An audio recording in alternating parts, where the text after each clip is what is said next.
আবহাওয়ার খবরে নজর রাখবো। রাজ্যে শুরু শীতের ইনিংস, এক ধাক্কায় পারদ পতন। পশ্চিমের জেলাগুলিতে আরও নামবে তাপমাত্রা। অন্যদিকে উত্তরবঙ্গেও শীতের আমেজ।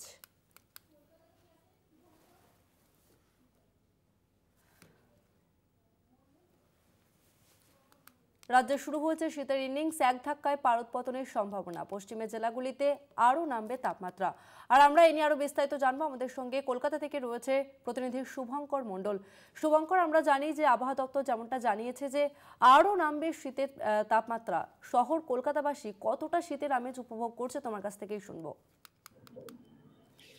তোমায় জানিয়ে রাখি, তাপমাত্রার পারদ কিন্তু অনেকটাই নেমেছে এবং তোমায় জানিয়ে রাখি আগামী কয়েকদিন সেই তাপমাত্রার পারদ মোটামুটি 2 থেকে 3 ডিগ্রি নামবে বলে আলিপুর আবহাওয়া দপ্তরের তরফ থেকে জানানো হয়েছে স্পষ্ট। কেননা যেভাবে দেখা গিয়েছে শীত প্রথমে বাধাপ্রাপ্ত হয়েছে এবং ঘূর্ণিঝড়ে যে একটি গভীর নিম্নচাপ বঙ্গোপসাগরের উপর তৈরি হয়েছে, সেই ঘূর্ণিঝড় কিন্তু আমরা জানি যে আলিপুর আবহাওয়া দপ্তরের তরফ থেকে জানানো হয়েছে সেটি নভেম্বরের শেষের দিকে বা ডিসেম্বরের শুরুর দিকে সেটি অন্ধ্র উপকূলে আছড়ে পড়ার বা ল্যান্ডফলের সম্ভাবনা রয়েছে। কিন্তু তার আগে আমরা দেখতে পেলাম যে শহরের তাপমাত্রা কিন্তু 2 ডিগ্রির মতো 2 থেকে 3 ডিগ্রি কমে গিয়ে সেখানে তাপমাত্রা কিন্তু আজ শহরের প্রায় 16-র কাছাকাছি, যা অত্যন্ত শীতলতম বলেই আলিপুর আবহাওয়া দপ্তরের তরফ থেকে জানানো হয়েছে।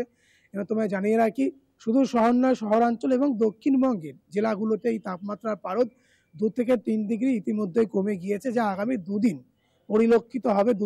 এবং তারপর কিন্তু শুক্রবার থেকে ফের তাপমাত্রার পারদ কিছুটা হলেও বাড়ার সম্ভাবনা এবং জাকিয়ে শীত যেটা বলা হচ্ছে সেটা এই দুদিন পরিলক্ষিত হলেও আবার শীতে কিন্তু বাধাপ্রাপ্ত হওয়ার সম্ভাবনা তৈরি হয়েছে। কেননা তাসমিনা, তোমায় জানিয়ে রাখি এবং দর্শকদের জানিয়ে রাখি যে বঙ্গোপসাগরের উপর, বিশেষ করে শ্রীলঙ্কা উপকূলের উপর যে নিম্নচাপ তৈরি হয়েছে সেটি কিন্তু গভীর নিম্নচাপ ইতিমধ্যেই পরিণত হয়েছে গভীর নিম্নচাপে এবং তার নাম আমরা জানি যে সেনিয়ার রাখা হয়েছে। আরব আমির শাহ এসে নামকরণ করেছে, যার অর্থ কিন্তু সিংহ। এবং এই সেনিয়ার আমরা যেটি জানতে পেরেছি বা আলিপুর আবহাওয়া দপ্তরের তরফ থেকে যে আশঙ্কা প্রকাশ করা হয়েছে, তার নভেম্বর থেকে ডিসেম্বরের মধ্যে, অর্থাৎ নভেম্বরের শেষের সপ্তাহ থেকে ডিসেম্বরের প্রথম দিকে শুরুতে সেটি কিন্তু অন্ধ্র উপকূলের সেখানে আছড়ে পড়ার সম্ভাবনা তৈরি হয়েছে, ল্যান্ডফল হবে। এর আগেও আমরা দেখেছি একটি ঘূর্ণিঝড়, সেটি কিন্তু অন্ধ্র উপকূলে, মান্থা যার নাম, সেটি অন্ধ্র উপকূলের বিশাখাপত্তনম সেদিকে কিন্তু আছড়ে পড়েছিল। স্বাভাবিকভাবেই কিন্তু সেখানেও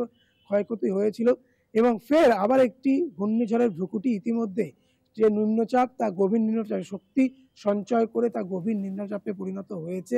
ফলত নভেম্বরের শেষের দিকে এই যে ঘূর্ণিঝড়, সেই ঘূর্ণিঝড় ক্রমশ শক্তি বাড়িয়ে সেটি ধাবিত হবে অন্ধ্র উপকূলের দিকে এবং সেটি কিন্তু আছড়ে পড়ার সম্ভাবনা রয়েছে নভেম্বর থেকে ডিসেম্বরের শুরুর দিকে। তবে তারপর সেই নিম্নচাপের ভূকুটি কেটে গেলে তারপর কিন্তু জাকিয়ে শীত যেটা বলে, সেই জাকিয়ে শীত কিন্তু বঙ্গবাসী যার জন্য মুখিয়ে থাকে, যেটা আমি বারবার বলেছি এর আগেও, যে বঙ্গবাসী কিন্তু জাকিয়ে শীতের দিকে মুখিয়ে থাকে। সকালবেলা আমরা দেখতে পারি যে কিভাবে গ্রামগঞ্জে, রাস্তাঘাটে, শহরাঞ্চলে বিভিন্ন জায়গায় আগুন জ্বালিয়ে উষ্ণতা অনুভব নেওয়া, সেই সঙ্গে সঙ্গে চায়ের দোকানে চায়ের গরম চায়ের পেয়ালায় চুমুক, এই যাবতীয়গুলো ময়দানে ভীষণভাবে দেখা যায় মানুষ তারা নেমে পড়েন বিভিন্ন ধরনের, কিন্তু মর্নিং ওয়াক থেকে শুরু করে যে কর্মগুলি সেগুলো করতে। স্বাভাবিকভাবেই এই যে বলা যেতে পারে শীতের যে আমেজ, সেই শীতের আমেজ কিন্তু আমরা এর আগে দেখলাম নভেম্বরের শুরুর দিকে 17 ডিগ্রি সেলসিয়াসে নেমে গিয়েছিল তাপমাত্রা, যেখানে কিন্তু বলা হচ্ছিল যে মরশুমের একেবারে শীতলতম এবং গত 10 বছরে একদম অত্যন্ত শীতলতম দিন হিসাবে ধরা হয়েছিল। কিন্তু আজ শহরের তাপমাত্রা প্রায় 16 ডিগ্রির কাছাকাছি, যা শীতলতম বলেই কিন্তু আলিপুর আবহাওয়া দপ্তরের তরফ থেকে জানানো হচ্ছে এবং আগামী কয়েকদিন এই তাপমাত্রায় থাকবে। শুক্রবার থেকে কিন্তু তাপমাত্রার পারদ কিছুটা বাড়তে পারে। তবে যে ঘূর্ণিঝড়ের কথা বলা হচ্ছে সেনিয়ার, তার প্রভাব কিন্তু প্রত্যক্ষ বা পরোক্ষভাবে বাংলায় খুব একটা পড়বে না, কলকাতাতে পড়বে না, ঝড় বৃষ্টি হওয়ারও খুব একটা সম্ভাবনা নেই। অর্থাৎ বলা যেতেই পারে যে শীত যেভাবে অনুভূত হতে শুরু করেছে তা পরিলক্ষিত হবে, যদিও তাপমাত্রার কিছুটা তারতম্য হবে পরবর্তীতে। যে ঘূর্ণিঝড় সেনিয়ার তা অতিক্রম করে গেলেও অন্ধ্র উপকূল, তারপর কিন্তু আরো জাকিয়ে শীত বঙ্গবাসী অনুভব করবে। ধন্যবাদ তোমাকে শুভঙ্কর। রাজ্যে শুরু হয়েছে শীতের ইনিংস, এক ধাক্কায় পারদ পতন।